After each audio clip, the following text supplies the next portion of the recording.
만나면 좋은 친구 MBC.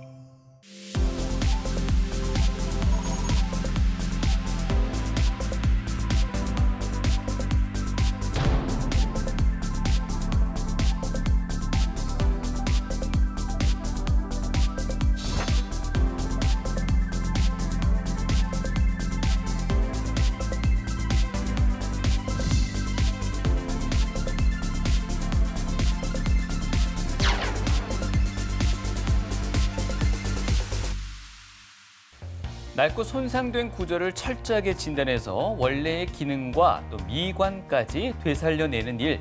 비단 건물을 리모델링하는 데만 필요한 기술이 아닐 겁니다.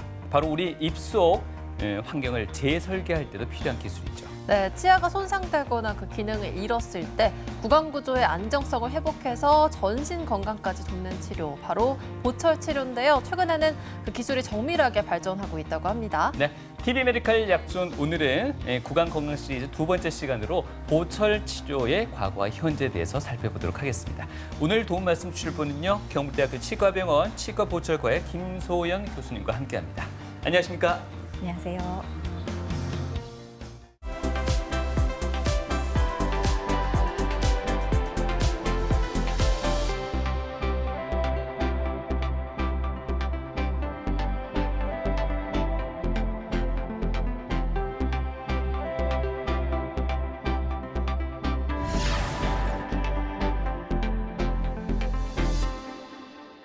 네, 지난 시간에는 치아 건강을 무너뜨리는 치주 질환에 대해서 배워봤는데요. 네. 이 치주 질환으로 인해서 치아가 상실되면 보철 치료를 한다고 알고 있는데 오히려 치주 질환이 있으면 보철 치료가 더 어렵다면서요?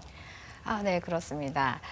특히 저희 대학병원에 오시는 환자분들께서는 오랜 시간 참다가 결국에는 안 되겠다 싶어서 이렇게 치과에 오시는 분들이 많으신데, 그러다 보니까 오시고 나면 곧바로 보철을 할 수 있겠다 이렇게 기대를 하고 많이들 오세요. 네. 그렇지만은 실상은 보철 치료는 진단, 치료, 최종 보철 이렇게 여러 단계로 나눠져 있거든요. 그래서 먼저 마지막에 어떤 보철을 하실지 계획을 먼저 잘 잡고요. 그 계획에 맞추어서 치료를 하나 이렇게 진행을 해가야 되는데, 네. 그중에 치주 치료도 있습니다. 네. 그래서 깨끗한 치주 그리고 치아 상태를 가지고 있을 때 저희가 온전한 치아를 갖고 있을 때 최종 보철물을 할 수 있습니다. 네. 네. 교수님, 그 치과 치료 분야 가운데 디지털 과학이 가장 많이 반영된 분야가 바로 보철 치료다라고 들은 적이 있는 것 같습니다. 실제 치료 시간도 빨라지고 AI 기술까지 많이 또 도입되어 있다고 하는데 사실인가요? 네, 그렇습니다. 아무래도 치과 안에서 치과 보철과 임상이 가장 재료나 장비를 많이 쓰는 과목이거든요. 그렇기 때문에 지금 과학기술이 발달됨에 따라서 그게 즉각적으로 이렇게 반영이 되고 있어요. 그래서 예를 들어서 저희가 지금 디지털로 기공물을 많이 만들고 있거든요. 또 다른 예로는 구강 스캐너를 요즘 많이 쓰고 있는데요. 이 구강 스캐너를 사용하면은 저희가 입안에 사진을 찍듯이 내용을 볼 수가 있어서 좋은데, 그것을 저희가 의사가 보고 또 다시 한 번 더 판단하고 그걸 리포트로 만들려고 하면은 작업이 또 필요하잖아요. 그런데 지금은 구강 스캔을 하는 즉시 AI가 가 진단을 리포트로 바로 만들어주는 그런 기술까지 개발되고 있습니다.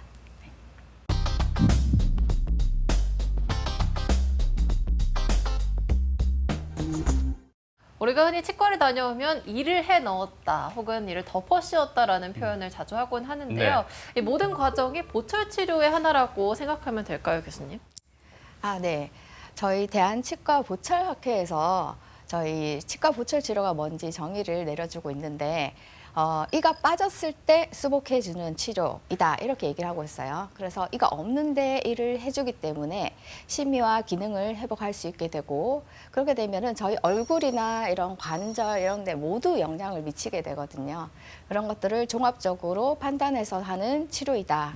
그래서 저희가 치과 보철 치료를 치과 치료의 꽃이다 이렇게도 얘기를 하는데, 치료를 완성하는 단계에서 저희가 보는 치료이기 때문에 그렇습니다. 그런데 제가 여기서 살짝 수정을 하고 싶은데요. 네. 이제는 치아가 빠졌을 때만 일을 해놓는다 이렇게 생각을 하기보다는 정상적 치아 형태를 잃어가고 있을 때 이거 보철 치료가 필요한 거 아니야? 이렇게 생각해 주시면 좋을 것 같습니다. 그래서 정상적 치아 형태를 잃어버렸을 때 수복해 주는 치료이다 이렇게 생각해 주시면 좋을 것 같습니다. 네. 예전에는 이가 아프면 이를 뽑았죠. 옛날 옛적 이야기입니다. 이 사진은 이제 18세기 그림인데요. 옛날에 치과 치료 이렇게 검색을 하시면 이렇게 괴로워하는 환자를 억지로 붙들고 이를 뽑는 사진들이 무수히 많이 나오는데요. 그만큼 발치 자체도 아프지만 치통이 너무 아프기 때문에 어떻게든 뽑아내는 게 치료였습니다. 그런데 지금 현대 사회에서 지금 이렇게 발치가 될 때까지 기다리실 필요가 없으시죠. 그래서 지금 있는 치아를 계속해서 안 아프고 더 아름답게 치료를 받아서 예방적으로 치료를 하시는 그런 쪽으로 이제 여러분이 개념을 잡아가시면 좋을 것 같아요. 네. 그래서 저희 보철 치료가 발치된 치아를 해넣는 것 뿐만 아니라 발치되지 않도록 예방하는 치료로서도 개념을 가지시면 좋을 것 같습니다. 네. 네, 뭔가 치료 예지는 관리 시기를 조금 더 앞당긴다는 개념이 좀 느껴지는 것 같습니다. 네. 예, 그 치아 개수가 줄어드는 노년층을 대상으로 해서 조사를 해봤더니요, 보철 치료 받은 그룹, 보철 치료 받지 않은 그룹을 비교해서 사망 위험도를 조사했더니 보철 치료 받으신 쪽이 한 15.5% 정도 더 낮았다고 합니다. 과연 보철 치료가 어떤 기능을 하길래 이런 조사 결과가 나왔는지 모르겠네요. 네, 보철 치료를 만약에 하지 않으시면 어떻게 되느냐. 네. 사실은 이걸 상식적으로 여러분들이 많이 들어보셔서 아십니다. 그런데도 나는 괜찮아 이렇게 생각을 많이 하시거든요. 그래서 이 사진을 보시면 나는 괜찮아라고 했다가 세월이 많이 지나서 많이 심각해진 사진을 하나 들고 와봤는데 이분은 이렇게 씹지 않으면 이가 닿지 않기 때문에 밥을 먹을 수가 없습니다. 네, 이렇게 되는 이유는 치아는 치조골에 인대로 해서 이게 달려 있어요. 쉽게 말해서. 그렇기 때문에 어떤 공간이 생기면 치아들은 계속 움직입니다. 그래서 내려오고 벌어지고 넘어지고 이렇게 되거든요. 그러다 보니까 서로 부딪히지 않아도 되는 치아끼리 세게 부딪혀서 더 심하게 넘어지기도 하고요. 치아가 벌어져 있기 때문에 거기 음식물이 더 많이 끼겠죠.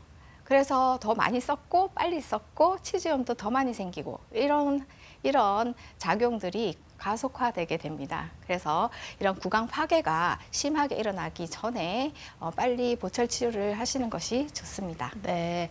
보철 치료하면 사실은 임플란트를 가장 많이 떠올리실 네. 텐데요. 치아 건강 상태에 따라서 적용할 수 있는 어떤 보철물의 종류 그리고 치료법도 다양하다고 하더라고요. 네, 그렇습니다. 저희가 보철과 의사로서 보철 치료를 할 때 이런 보철물의 종류를 이렇게 일단 세 가지로 나누어서 생각을 합니다. 고정성 보철물, 과철성 보철물, 아간면 보철물 이렇게 있는데요. 고정성 보철물은 치아나 임플란트 등을 이용해서 입안에서 붙어 있어서 본인이 그것을 빼지 않고 그대로 사용하는 보철물이고요. 가철성 보철물은 본인이 틀니를 꼈다가 뺐다가 안경처럼 그렇게 꼈다 뺐다 하면서 사용하는 보철물입니다. 그리고 아간면 보철물은 치아뿐만 아니라 치아 주변에 여러 가지 큰 조직이 같이 제거가 되는 경우가 있거든요. 예를 들어서 뭐 암 수술을 받으셨다든지 또는 외상을 당하셨다든지 그런 경우에 하는 보철물입니다. 그래서 예를 들면요. 첫 번째 위의 사진을 보시면 색깔 칠해진 치아들을 보시면 치아가 짧고 울퉁불퉁한 모양을 볼 수 있습니다. 네네. 예. 이 치아의 형태를 지금 아래쪽에 진단을 해본 건데요. 이렇게 모양을 바꾸어서 크라운 또는 브릿지 또는 라미네이트를 할 수 있겠다 이렇게 진단을 하는 거거든요. 네, 그럼 이 치아들은 본인이 꼈다 뺐다 하는 게 아니기 때문에 이거는 고정성 보철물입니다. 예. 다음으로 이분은 고정성 보철물 치료를 받으신 분인데요. 지금 이렇게 색칠된 치아만이 본인의 치아입니다. 예, 그러니까 하얀 부분은 임플란트 보철물인데요. 임플란트를 여러 개 심어서 고정성 보철물로 치료를 받으신 케이스입니다. 그래서 네. 이 하얀색 치아들은 고정성 보철물이고, 이분은 이가 없는 부분은 넓이가 넓지만 뼈 모양이 좋기 때문에 임플란트를 여러 개 심을 수 있었거든요. 그래서 고정성 보철물 케이스입니다. 다음으로 이분은 지금 하악골 절제술을 받으시고 재건을 하신 분이에요. 그런데 다행히 이 재건된 뼈에 임플란트를 심을 수가 있어서 그리고 그 방향이 좋아서 고정성 보철물을 하신 케이스거든요. 그래서 이렇게 넓은 범위에도 적절한 위치에 임플란트를 위치시킬 수 있다면 고정성 보철물을 할 수 있습니다. 다음으로 가철성 보철물을 설명을 드리겠습니다. 가철성 보철물은 크게 완전 틀니, 부분 틀니 이렇게 나뉘는데요. 완전 틀니는 이가 하나도 없는 경우이고 부분 틀니는 이가 한 개라도 있는 경우입니다. 왜냐하면 그 기능과 방식이 다르기 때문입니다. 그래서 왼쪽 끝에 분홍색으로 보이는 것은 이가 완전히 없을 때 쓰는 완전 틀니 위아래입니다. 그리고 그 밑에 있는 것은 특이하게 금속이 번쩍번쩍 보이지요. 네. 네. 금속이 바깥에 나와 있는 것이 부분 틀니입니다. 그러면 오른쪽 이 환자분은 무슨 틀니를 끼고 계실까요? 뭐 부분 틀니가 예. 아닙니까? 맞습니다. 예, 이 부분 틀니를 낀 상태이고 뺀 상태입니다. 네. 아까도 말씀드렸다시피 가철성 보철물은 꼈다가 뺐다가 하는 보철물입니다. 그래서 환자분이 이렇게 뺐다가 꼈다가 이렇게 하셔야 돼요. 다음 예는 이분이 아마도 아래쪽에 브릿지가 이제 빠지면서 보철을 다시 해야겠어요. 이렇게 오신 분인데요. 지금 남아있는 치아들이 다 안 좋아서 이를 다 뽑게 되었습니다. 근데 여기 보시면 그럼 이가 다 없어지니까 완전 틀니를 해야 되겠죠. 그런데 이쪽에 뼈가 너무 없잖아요. 예. 예. 그러네요. 예, 그래서 그대로 완전 틀니를 했을 때 환자분의 오른쪽에 기능이 너무 떨어질 것으로 예상이 됐어요. 그래서 환자분이 아래쪽에 임플란트를 심기로 동의를 했고 다행히 검사를 해보니까 앞쪽에 3군데 임플란트를 심을 수 있는 것으로 진단이 되어서 그 위에 틀니를 받칠 수 있는 보철물을 넣고 위아래 완전 틀니를 했는 케이스입니다. 그래서 네. 틀니 밑에 임플란트가 들어간 케이스가 되겠습니다. 네. 여러 가지 그 보철의 종류 말씀해 주셨는데 그 가운데 하나 브릿지 보철이라고 해서 기존에 있는 자연 치아의 일정 부분 또 이렇게 깎아내려서 뭔가 브릿지를 설치해야 되는 과정을 거쳐야 된다고 하는데 그렇게 되면 자연 치아 자체의 손상이 좀 위험하지는 않은가 하는 궁금증도 있거든요. 괜찮습니까? 네, 앞서 보여드렸던 슬라이드에서 약간 예시가 될 수 있는데 이분 같은 경우에도 브릿지나 크라운을 할 때 이를 깎는 양보다는 이가 만들어지는 양이 더 많겠죠. 이미 네. 짧아져 있기 네. 때문에. 예. 그렇기 때문에 사실은 이제 정확한 크라운이나 브릿지를 만들기 위해서 이를 깎는 것은 사실이나 경우에 따라서 더 생기기도 하고요. 그리고 예를 들어서 두 치아가 너무나 약해요. 너무 약한 치아를 저희가 전략적으로 이를 깎아서 씌우면 그 치아 둘이 묶여지면서 되게 역학적으로 강해지기도 합니다. 그래서 수명이 확 늘어나기도 합니다. 그렇기 때문에 보철적으로 이 치아를 더 많이 쓸 수 있는 그리고 전체적으로 봤을 때 전체적 수명이 늘어갈 수 있는 그런 치료를 선택해서 하는 거기 때문에 무조건 이를 깎으면 안 되겠다 이렇게 걱정은 안 하셔도 될 것 같습니다. 네. 이렇게 다양한 보철 치료법이 발전한 데는 그만큼 기술의 발전과 더불어서 역사적으로 긴 시간들이 있었다라는 어떤 반증이 아닐까 싶은 생각도 있는데요. 보철 치료가 기원 전에도 있었다고 하는데 그때는 과연 어떤 치료였을까요? 네, 저도 오늘 이 프로그램 촬영을 위해서 공부를 좀 했는데요. 예. 네, 이것이 이제 세계 최초의 보철물이 아닐까라고 생각되는 보철물이라고 합니다. 예.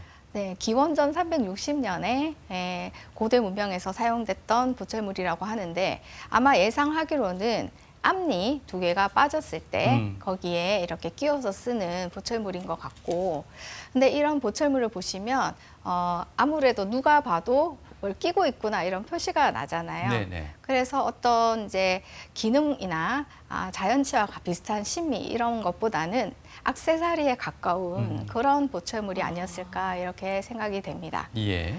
그런데 제가 기원전 사진을 보여드리는 이유가 이러한 보철물이 생각보다 오랫동안 지속이 돼서 그렇습니다. 계속 이야기를 이어가면 이분은 잘 아시다시피 조지 워싱턴이죠. 이 조지 워싱턴을 호출한 이유는 이분이 틀니를 끼신 분으로 되게 유명하기 때문이거든요. 네. 근데 이분이 어릴 때부터 치아가 안 좋았다고 합니다. 그래서 평생 동안 틀니를 4번 만들었다고 해요. 그래서 1989년도에 미국 초대 대통령이 되었을 때 연설을 하는데 틀니를 끼면서 연설을 하다 보니까 많이 불편했다. 그런 이야기도 있습니다. 예. 네. 근데 틀니를 자세히 살펴보면은 일단 눈에 띄는 것이 뒤쪽에 스프링으로 이렇게 연결이 되는 것이 보이는데 이 당시만 해도 이 틀니가 입안에 정확하게 맞지 않아서 고정이 되기 위해서는 저렇게 위아래를 연결할 수밖에 없었습니다. 그리고 저 밑에 갑자기 하마 그림이 나오는데요. 예. 그 이유는 이때는 이 재료를 동물의 뼈나 또는 상아 또는 심지어 사람의 치아 이런 것들을 밖에서 깎아서 얼굴을 보면서 이분은 얼굴이 크니까 크게 얼굴이 작으니까 작게 이렇게 깎아서 만들었다고 합니다. 근데 이렇게 위아래가 연결된 보철물이 기원전부터 19세기까지 아주 오랜 동안 계속해서 사용이 되었는데 지금 현대적인 의치는 결국에는 한 100년 정도 전부터 이렇게 사용을 하고 있다고 생각을 하시면 될 것 같습니다. 예. 그래서 비교를 하면 색깔이나 모양 그리고 치아의 면 교환면 이런 것도 이제 자연 치아와 거의 조화롭게 이렇게 만들어진 것을 볼 수 있고 특징적으로 위틀니, 아래틀니 앞에서 말씀드린 대로 위아래가 분리된 것을 확인할 수 있습니다. 네.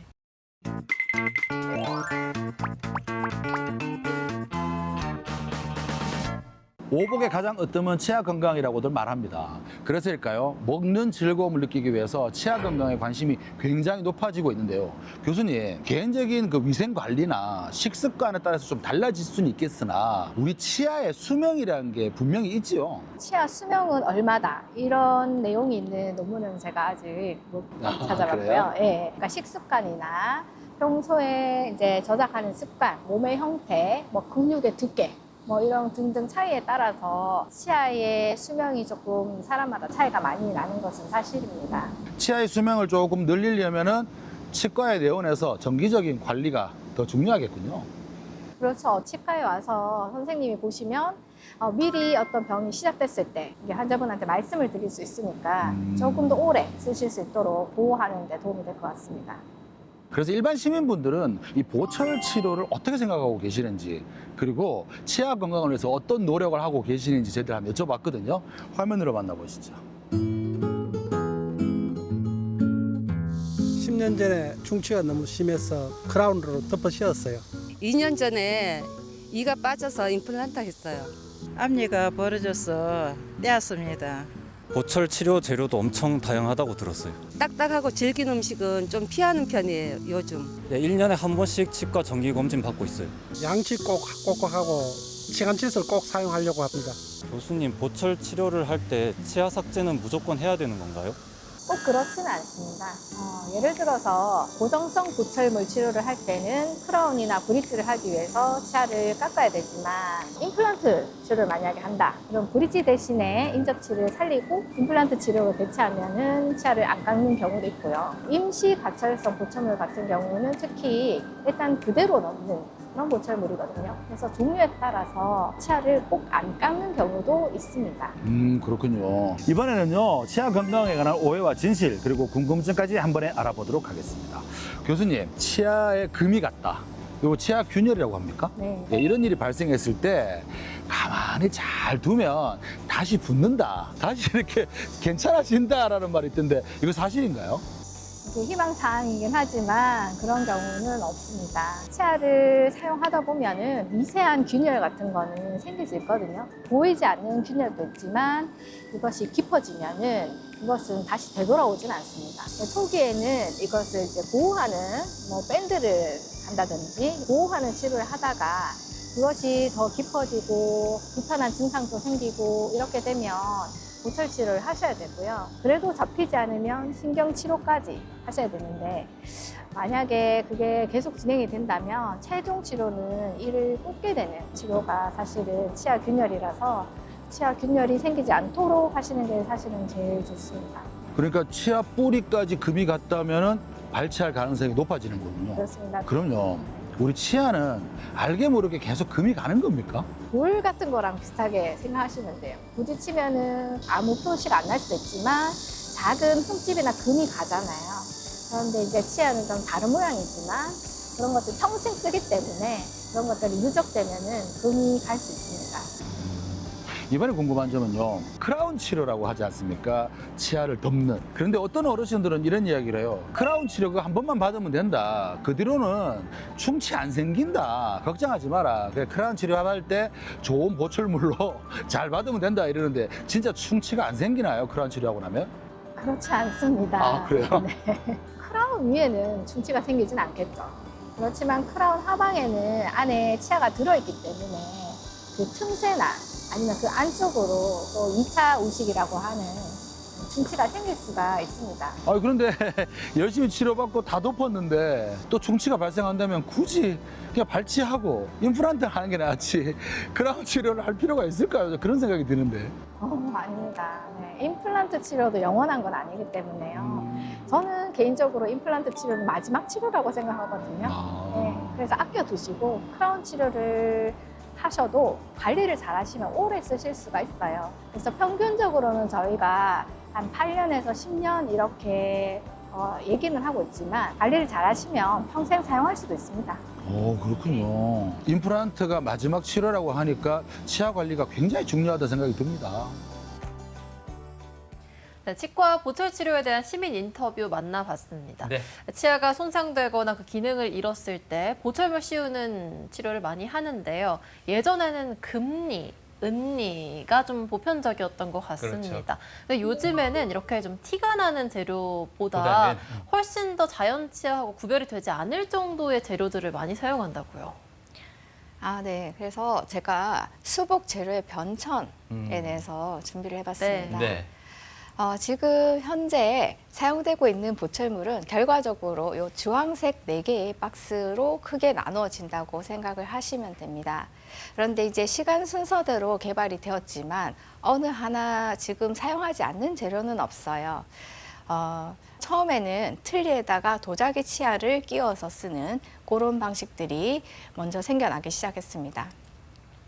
그러다가 이제 금속을 점점 더 정밀하게 주조할 수 있는 기술이 생기면서 금리를 만들 수 있게 되었어요. 네.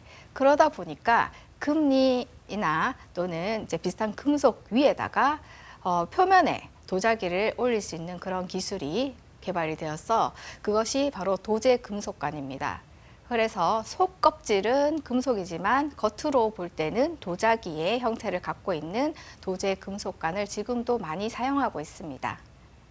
그러다가 아무래도 겉에서 봤을 때 얼른 보긴 치아와 비슷하지만 속에 금속이 있기 때문에 빛이 우러나오지 않고 뭔가 어두컴컴해 보이는 그런 게 있거든요. 그런 점을 보완하기 위해서 완전히 도자기로 만들려는 계속되는 시도가 있었습니다.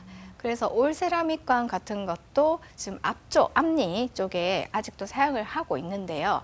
그러다가 지금은 지르코니아관이 개발이 되어서 지르코니아관은 색깔 자체가 흰색인데도 금속과 같이 아주 강하거든요. 그래서 심지어 예전에는 제 손으로 깎아서 만들었다고 했는데 이것은 손으로 깎을 수가 없어요. 그래서 기계로 깎아야 되기 때문에 더불어서 디지털이 같이 발전되게 됩니다. 네. 지금부터는 이 치료 과정에 대해서 좀 알아봐야 될 것 같은데요. 이게 병원에 가서 그냥 스케일링 하는 것처럼 간단하게 뚝딱뚝딱 해낼 수 있는 건 아닌 것 같습니다. 정확한 진단과 또 치료 계획이 필요해 보이는데 어떨까요? 얘기를 이제 들어가기 전에 이 사진을 하나 보여드리는데요. 여러분 잘 아시다시피 스페인 바르셀로나에 있는 일명 가우디 성당입니다. 네. 네, 이 성당이 유명한 이유는 아름답기도 하지만 이제 내년이면 이 가우디가 돌아가신 지 100년째라고 해요. 그런데 이제 건축가는 돌아가셨지만 건축물은 계속해서 지어지고 있다는 그런 것들이 정말 신비롭게 느껴져서 네. 더 주목을 받는 것 같습니다. 네, 보철도 마찬가지거든요. 보철도 처음에 말씀드렸다시피 최종적인 보철 계획 그리고 설계 이런 것들을 미리 잡아놓고 거기에 맞춰서 한 단계 한 단계 진행하는 것이 이런 건축과 조금 비슷한 면이 있는 것 같습니다. 그래서 제일 처음에 진단을 받기 위해서는 알지네이트라고 하는 이런 인상제를 통해서 저희가 모형을 만들게 됩니다. 그럼 환자분들은 집에 가시고요. 저희는 이 모형을 가지고 환자분 입안에서는 볼 수 없는 다양한 방향으로 치아들을 살펴볼 수가 있거든요. 그래서 이 모형에서 진단 왁스업이라는 것을 하는데 이렇게 되면은 최종적인 모양이 이렇게 될 것이다 라는 것을 볼 수가 있고 제가 어떤 치아를 깎을지 어떤 치아를 뽑을지 또 어떤 치아는 레진 필링을 할지 크라운을 할지 브릿지를 할지 임플란트를 할지 또는 교정 치료를 할지 트리를 할지 이런 것들을 총체적으로 미리 계획을 해볼 수가 있거든요. 네. 네. 이 환자분은 턱 관절이 아프고 이가 많이 다른 것 같아요. 이런 주소로 오셔가지고 진단을 하고 있습니다. 보시다시피 교합면이 많이 달아있고 색깔이 노란 부분은 달아서 그런 거거든요. 네. 네, 많이 달아있고 옆에서 보면은 교합면이 이렇게 교합평면이 일자 곡선을 이루지 않고 이렇게 울릉불릉 이렇게 춤을 추는 예. 네, 그런 모습을 보여주고 있습니다. 그래서 이분의 경우에는 위아래 턱을 약간 띄워야 된다고 제가 판단을 해서 그 상태로 구강내 스캐너로 인상을 떴고요. 이 환자분에서 치아가 어디에 위치하는지를 보고 저희가 가상으로 왁스업을 해볼 수가 있거든요.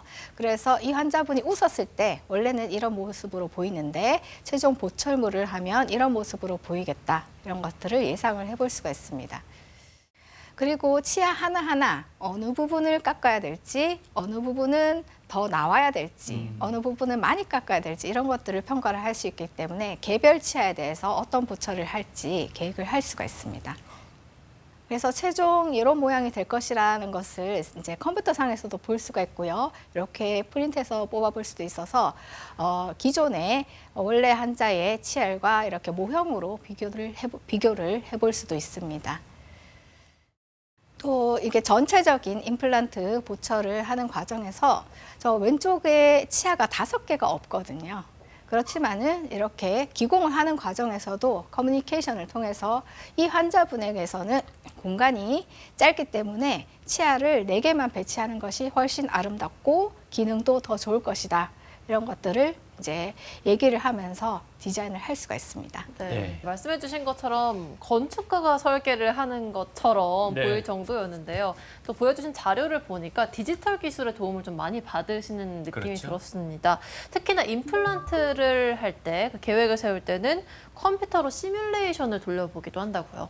네, 그렇습니다. 예전에는 임플란트를 심기 전에 계획을 짜는 동안에 이렇게 2D로 그림을 그려가면서 위치를 잡아보기도 했는데요. 지금은 디지털 기술 덕분에 이 소프트웨어를 통해서 임플란트 위치를 3차원적으로 미리 살펴볼 수가 있습니다. 그래서 이렇게 1차적으로 위치를 잡을 수가 있습니다. 여기서 까만색하고 빨간색하고 이렇게 파란색은 제가 수정한 거거든요. 그래서 이 위치보다는 그래도 1mm라도 조금 더 조금 각도를 이렇게 바꾸는다든지 이런 섬세하게 수정이 가능한데요. 이게 가능한 이유는 소프트웨어 상에서 마이크로미터 단위로 위치를 변경할 수 있기 때문에 이것이 가능합니다. 그래서 CT와 모델을 정합을 해서 가상 왁스업을 해서 내가 원하는 위치에 임플란트 위치를 잡으면 그곳을 수술방에 전달하기 위해서 장치를 만들게 되는데 이게 바로 서지컬 가이드입니다. 예를 들면 이분은 왼쪽에 어금니 2개 임플란트를 심을 계획인데요. 식립을 하면서 뿔이 남은 것과 뒤에 있는 사랑니도 같이 뽑을 수 있도록 이렇게 미리 계획을 할 수가 있고, 이 위치에 심었을 때 최종 보철물은 어떤 모양이 될 것인지도 여기서 미리 볼 수가 있어요. 그래서 이것을 보고 디자인을 한 후에 서지컬 가이드를 만들었고요. 수술이 다 끝나고 나면 이렇게 인상을 뜨고요. 인상 뜨고 나서 과정도 디지털로 진행이 되고 최종 보철물을 입안에 넣은 모습이고요. 이렇게 한 번씩 오셔서 엑스레이를 찍으면 임플란트 주변의 뼈가 괜찮은지, 보철물은 그대로 잘 있는지 이런 것들을 체크하실 수가 있습니다.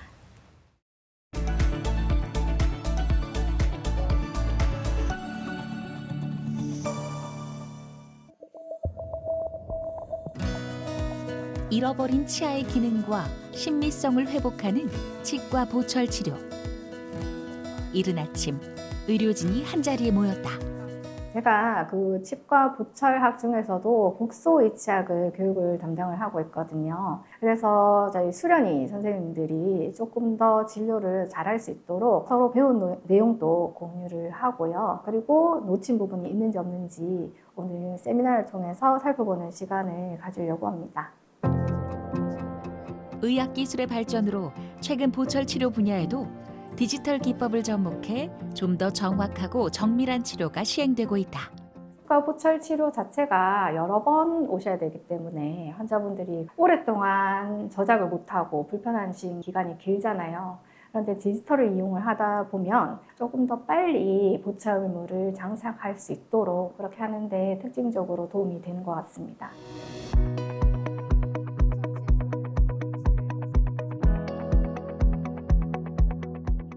밖에서 치료받기가 조금 어려운 복잡한 케이스라서 오시는 분들도 있고요. 간단한 치료이지만 대학병원에서 꾸준하게 모든 것을 계속해서 관리를 받기 위해서 오시는 분도 많이 있는 것 같습니다. 몸이 안 좋으신 분들이나 이런 분들은 저희가 분과가 되어 있다 보니까 다른 과와 함께 협진을 해서 특별히 보철 치료를 좀 더 잘 받을 수 있도록 그렇게 되어 있는 그런 점 때문에 대학병원에 많이 오시는 것 같습니다. 일상을 넘어 자칫 건강까지 무너뜨릴 수 있는 치아 질환. 3년 전 병원을 찾은 70대 환자.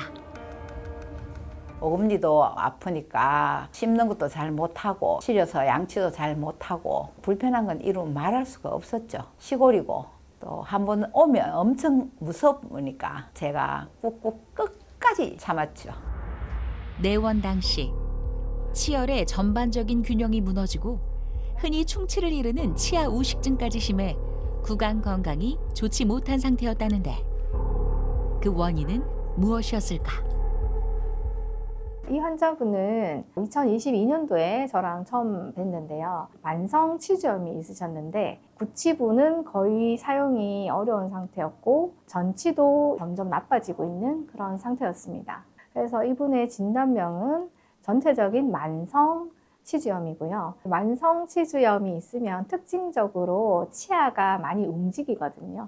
치아 동요가 있으면은 식사를 하시는 동안에도 구멍이 생겼다가 닫혔다가 이렇게 하기 때문에 음식물이 잘 끼게 됩니다. 양치하기도 힘들고요. 그렇기 때문에 표면이나 치간부에 우식이 더 잘 생길 수 있습니다. 엑스레이 오늘 이제 최종 치료하고 나서 찍어봤는데 엑스레이 상에서도 지금 문제는 전혀 없거든요. 앞으로 이 상태를 그대로 유지를 하시면 돼요. 지금은 다행히 많은 치아를 살리고 그다음에 어금니 쪽은 임플란트 치료를 해서 틀니가 아닌 이제 고정성 보철물로 치료가 마무리되었습니다. 환자의 경우 만성 치주염으로 인한 치주 질환도 함께 앓고 있어 좀 더 복합적인 치료가 시행됐다. 제가 강조하고 싶은 것은 치주 질환으로 인해서 보철 치료를 하게 되었다는 것은 치주 관리가 되지 않았다는 그런 뜻입니다. 보철을 해놓으면 영원한 것이 아니기 때문에 예전과 같은 습관을 버리고 좀 더 열심히 관리를 잘 해주시는 것, 그게 제일 중요한 것 같습니다. 치료 후 불편했던 치아의 흔들림이 사라지고 치주 염증도 함께 좋아진 상태다. 지금 해놓는 치아들이 잘 관리가 되는지 체크 받으시고 치주염이 조금 더 발생이 진행되려고 할 때 치주염을 빨리 치료한다든지 작은 우식이 생기면은 빨리 우식 치료를 한다든지 보철물이 망가졌을 때 수리를 한다든지 이런 치료만 받으시면 될 것 같습니다. 평소 양치 습관 하시던 것보다 더 꼼꼼하게 양치를 해주시는 게 보철을 오래 쓰시는데 유리하고요. 치간 칫솔이나 치실 이런 거 잘 쓰셔야 되고요. 무엇보다 정기적으로 정해진 날짜에 병원에 꼭 방문해 주시는 게 중요합니다. 먹는 게 제일 좋죠. 그 앞니빨을 예쁘게 했잖아요. 그러니까 사람들이 내보고 뭐 좀 변했다 이러더라고요. 이제 요래 싹 꽃이 나노에 안으로 쏙 들어가갖고 예뻐진 거 맞아요. 네, 환자 사례 만나봤습니다. 교수님, 그 보철물의 정확도를 높이기 위해서 디지털 교합기를 사용한다고 하는데 이건 또 어떤 과정인지 설명 좀 해주시죠. 네. 저희가 치아를 결국 만들게 되는데요. 그러면 환자, 그러니까 사람의 치아를 본떠야 되잖아요. 네. 그러기 위해서는 이제 우리가 그 치아가 상하게 붙어 있는데 그 중에 하하게 이렇게 움직이는 건 알고 계시죠? 그래서 이 하하게 운동을 저희가 본떠야 되고요. 이 하하게 운동은 사람마다 그 경로와 각도가 조금씩 다릅니다. 네, 그래서 그 정보를 체득을 해야 되고 그리고 그것을 이용해서 최종적으로 각 위치에 맞는 이상적인 치아의 형태가 일단 제시가 되어 있거든요. 그래서 그 위치에 맞는 이상적인 치아에 비슷하도록 저희가 노력을 해서 이를 만들고 있고요. 그렇게 하다 보면은 다물었을 때 닿으면 좋은 점이 있거든요. 그리고 움직였을 때 닿으면 좋은 점, 움직였을 때 안 닿으면 좋은 점 이런 것들이 있어서 그런 것들의 규칙, 그러니까 이상적인 규칙에 비슷하게 따라가서 만들려고 저희가 노력을 하고 있습니다. 그래서 이게 이제 아날로그 교합기인데요. 여기에다가 모형을 올리면 이제 사람 대신 하하게 운동을 비슷하게 재현을 하거든요. 그럼 여기서 저희가 보철물을 만들면 오차가 조금은 있지만 거의 오차가 줄어든 그런 보철물을 만들 수가 있습니다. 그래서 이게 교합기에 마운팅을 하면 환자분은 없어도 모형이 아무리 삐뚤어도 저희가 그 교합기에 올려진 기준대로 치아를 똑바로 배열을 잘 할 수가 있고 요걸 배열한 것을 완성된 것을 입안에 끼우고 있는 모습입니다. 예, 이거는 이제 가상 디지털 교합기죠. 예, 교합기를 이제 가상 현실에 올려서 컴퓨터상에서 환자 얼굴을 같이 정합을 해서 보면은 치아만 있을 때보다도 눈, 코, 입이 다 있기 때문에 훨씬 더 심미적이고 아름답게 보철물을 만들 수가 있게 되는 겁니다. 네, 이렇게 다양한 기술 발전 덕분에 정말 그 환자에게 맞춤형 치료를 제공할 수 있겠다는 생각이 듭니다. 네. 아무리 다양한 보철 치료가 발전을 했더라도 자연 치아만큼 좋을 수는 없을 것 같아요. 혹시나 이 치아가 좀 마모되더라도 최대한 발치하지 않고 그 형태를 유지할 수 있는 치료 방법은 없을까요? 네, 저는 이제 치아 마모에 관심이 많은데요. 이제 치아 마모는 누구나 일어날 수밖에 없어요. 왜냐하면 치아를 평생 동안 사용하기 때문에 그렇습니다. 그런데 사람마다 치질의 상태가 다르고 뭐 먹는 종류 그리고 식습관 그리고 뭐 근육의 힘 이런 것들이 다 다양하기 때문에 그 속도는 다를 수가 있습니다. 그렇지만은 치아 마모는 일어나기 마련이고 이 마모 단계를 3단계로 봤을 때 심각 단계다. 그러면 마지막 단계이기 때문에 치료를 해야 되겠다 이런 생각이 드시죠. 그래서 어떨 때 치료를 받느냐를 보면 교합면에 패인 형태가 있다. 교합면은 볼록해야 되잖아요. 앞서 봤듯이. 그런데 오목한 면이 있다. 이렇게 되면 심각한가 이렇게 생각을 하셔야 되고요. 그리고 앞에선 표시가 나지 않지만 윗니의 설면 쪽이 얇아져서 거기 앞뒤로 만져보면 얇아져 있거든요. 그런 경우가 많고 그리고 깨지다 보니까 치아가 짧아집니다. 그래서 예를 들어서 이 사진을 보시면 어떤 단계로 생각이 드십니까?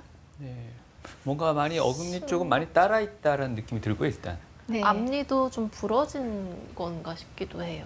예, 그렇습니다. 그냥 이렇게 봤을 때 색깔도 좋으시고 치아도 다 있고 그래서 잇몸도 좋으시거든요. 네. 그래서 이제 놓칠 수가 있는데 자세히 보시면 교합면이 닳아 있으면서 구멍이 패여 있죠. 네. 네, 앞니도 마찬가지로 다르면서 구멍이 패여 있는 겁니다. 그렇기 때문에 이런 정도의 상태면 일단은 심각 단계다. 이렇게 보고 어떤 처치를 바로 해야 될지 아니면 자주 와서 체크를 해야 될지 이런 것들을 진단을 받으셔야 됩니다. 그런데 진단을 받지 않고 그냥 계속 지내시게 되면 심각 단계를 넘어서는 단계가 올 수가 있습니다. 그래서 여기 두 분 같은 경우에는 심각 단계를 넘어선 단계라서 이 두 분에게는 치료가 불가능할 수 있다 이런 답변을 드릴 수밖에 없어요. 왜냐하면 사실은 이분들에게 정말로 보철 치료를 하려면은 있는 치아를 모두 다 뽑고 그리고 뼈를 쳐야지 보철을 할 수 있거든요. 그런데 그건 너무 가혹하잖아요. 예. 이분 두 분은 이제 이만큼 오랜 동안 이제 진행이 되어 왔기 때문에 본인이 불편한 건 없으시거든요. 그냥 보기가 안 좋을 뿐이라서. 그래서 이렇게 심각 단계를 넘어서면 치료가 어려울 수 있다. 이 말씀을 좀 드리고 싶습니다. 네. 그렇지만 입안에 봤을 때 심각 단계를 넘어선 거 아니야? 나 이제 치과에 갈 필요가 없어. 이렇게 생각하지 마시고요. 이 두 분 같은 경우에는 심각 단계를 넘어선 건 맞지만 진단을 했을 때 충분한 공간이 있었습니다. 그렇기 때문에 오른쪽과 같이 치아 보철을 잘 해서 다시 회복을 하신 그런 케이스입니다. 이분은 본인이 치아가 닳아서 치과에 오신 건 아니고요. 송곳니가 아파서 치과에 오셨는데 자세히 보시면 앞니 부분이 살면이 노랗죠. 앞니의 뒤쪽이 많이 닳아서 송곳니에 신경이 노출된 그런 케이스입니다. 그래서 이분을 이제 진단을 해보니 다행히 앞니 6개만 수복을 하였을 때 모든 기능을 회복할 수 있는 상태여서 앞니 6개만 치료해서 모두 앞으로의 나빠질 것들을 예방할 수 있는 그런 좋은 케이스여서 소개를 드립니다. 네. 자, 이렇게 예쁘게 회복된다면 충분히 환자 입장에서 마음이 놓일 듯 싶은데 문제는 보철 치료 이후의 관리가 또 더 중요하다는 말이 있습니다. 네, 맞습니다. 좀 설명 부탁드릴까요? 네, 그렇습니다. 네, 계속해서 이제 말씀을 드리지만 보철 치료까지 너무 힘든 단계를 거쳐오셨기 때문에 이제 치과에 안 와도 됐으면 좋겠다 이런 마음을 가지는 건 저도 이해를 합니다만은 영원한 것은 없거든요. 그래서 지금 아주 좋잖아요. 그 상태 그대로 오랫동안 30년 쓰시기 위해서는 계속해서 치과에서 관리를 잘 받으시는 게 중요합니다. 그래서 저는 제 체크 환자분들한테 최소한 1년에 한 번은 엑스레이를 꼭 찍어 보시도록 합니다. 그렇게 되면 본인은 이제 잘 몰랐던 그런 초기의 병소를 빨리 발견을 할 수가 있고 그 전과 비교를 해볼 수 있거든요. 그래서 관리를 그렇게 하시는 게 좋고 가끔 제가 선생님들이 일부러 몇 년만 쓰기 위해서 놔두는 치아도 있어요. 몇 년을 쓰시도록. 그런 치아를 관리를 하다가 뽑는 거와 관리를 하지 않다가 뽑는 거랑 이게 그 결과물이 달라지거든요. 그리고 의치 같은 경우에는 계속해서 수리가 필요하기 때문에 계속해서 치과에 오셔서 수리하고 관리받고 이런 것이 중요합니다. 왼쪽의 환자분 같은 경우에는 아래쪽에 부분 틀니를 끼신 상태로 오랫동안 치과에 오지 않았다가 어떤 문제 때문에 오셨는데 안쪽에 보면은 많이 지저분한 게 보이시죠? 네네. 네, 이제 잇몸도 나빠져 있고 우식도 심하시고요. 그리고 잇몸이 눌려서 빨갛게 변한 게 보이실 겁니다. 이렇게 부분 틀니를 끼시면 틀니와 치아가 붙어 있기 때문에 그 계면 사이에 음식물들이 들어가거든요. 그렇기 때문에 더 많이 깨끗하게 닦아서 잘 관리를 해주셔야지 표면에 우식이 생기지 않습니다. 그런데 겉에 부분은 상대적으로 덜 썩었는데 안쪽 부분이 많이 썩었잖아요.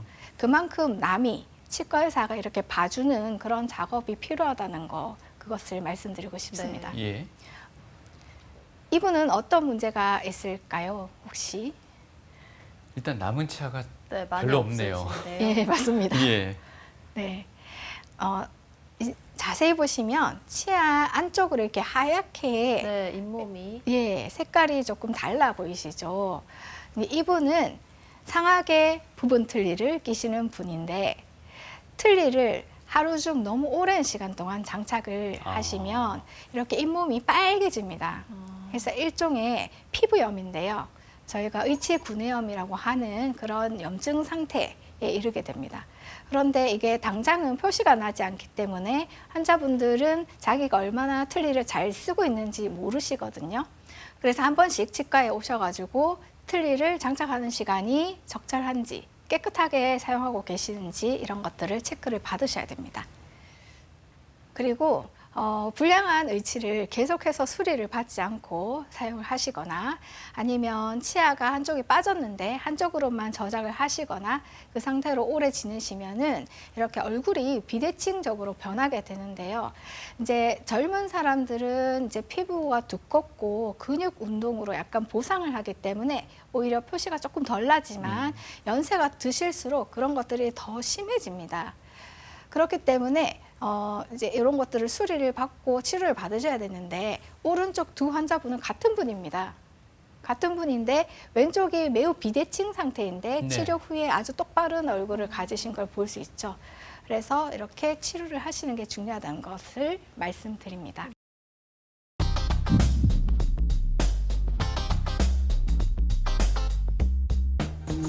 모든 질환은 초기 치료가 중요하듯이 치아도 조금만 불편하면 빨리 치료하는 것이 우선이 되는 것 같습니다. 아무래도 방치해두면 발치까지도 이어지지 않을까 그런 생각이 드는데요. 그래서 이번에는요, 치과 보철 치료에 관한 시청자 사연을 모아봤습니다. 교수님, 치아가 약하다고 생각하는 50대 여성분의 사연인데요. 이분이 5년 전에 오른쪽 아랫 어금니 충치 제거 후에 전체적으로 덮어버리는 크라운 치료를 받았다고 합니다.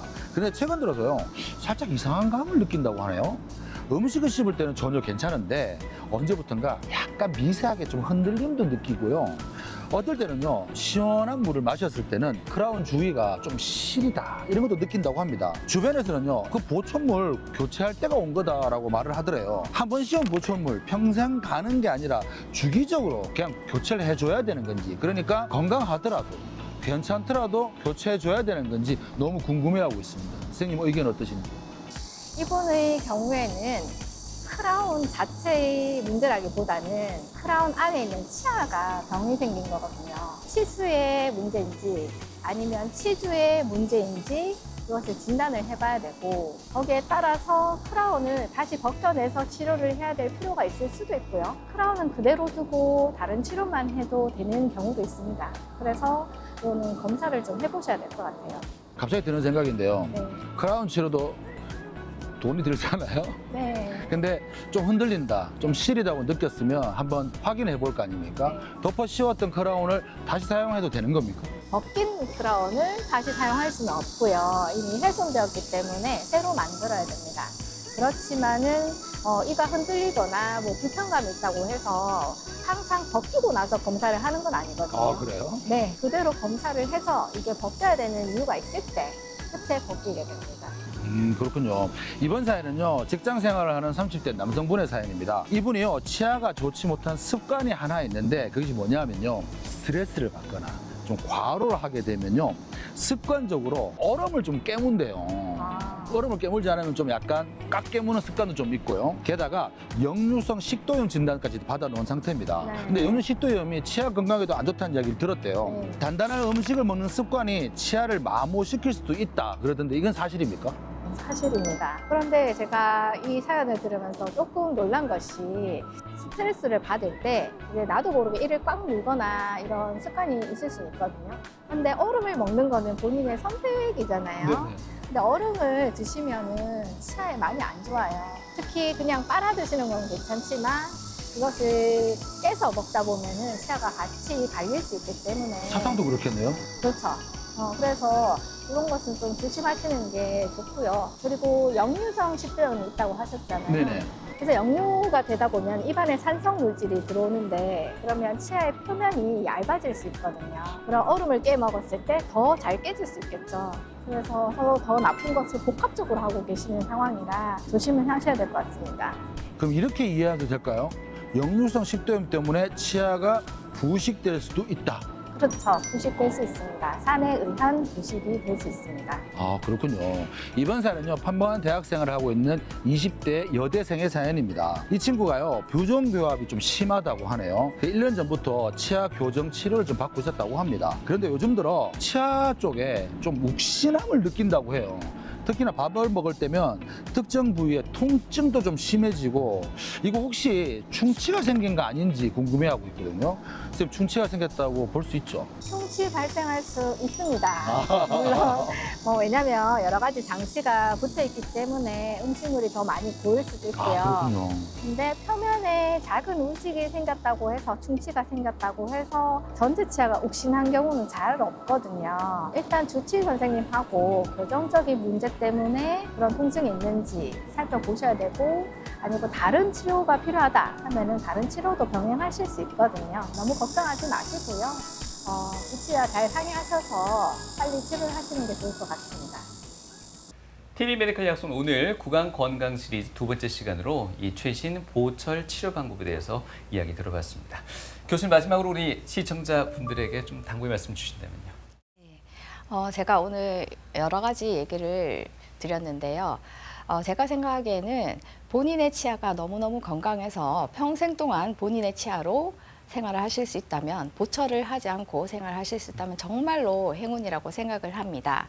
그렇지만은 지금 완전 초고령 사회잖아요. 그래서 그렇게 하시는 분들은 드물 거예요. 대부분 연세가 드시면 보철 치료를 할 수도 있는데요. 이런 보철 치료를 했을 때 다시 나의 새로운 치아가 생겼다 이렇게 생각을 하시고, 그것을 또 평생 유지할 수 있도록 하신다면 그것 또한 행운이라고 생각합니다. 네. 치아 보철 맞춤 치료 시대가 열렸지만 그럼에도 중요한 것이 있습니다. 방금 말씀하신 것처럼 건강한 생활 습관일 텐데요. 임플란트는 한 번 심고 나면 빠지지 않는 치아가 아니라 관리를 제대로 하지 않으면 언제든 다시 빠질 수 있다는 점도 잊지 않으셨으면 좋겠습니다. 네. 그리고 또 하나, 평소에 이를 악무는 그런 습관도 참 조심해야 된다고 합니다. 이를 파열시킬 수 있는 그런 위험성이 있다니까요. 치아 건강 관리뿐만 아니라 평소의 건강 관리, 이 악무는 그런 스트레스 없으시도록 본인 스스로를 또 관리할 필요가 있을 것 같습니다. 네, 오늘 좋은 말씀 주신 경북대학교 치과병원 치과보철과의 김소연 교수님 고맙습니다. 고맙습니다.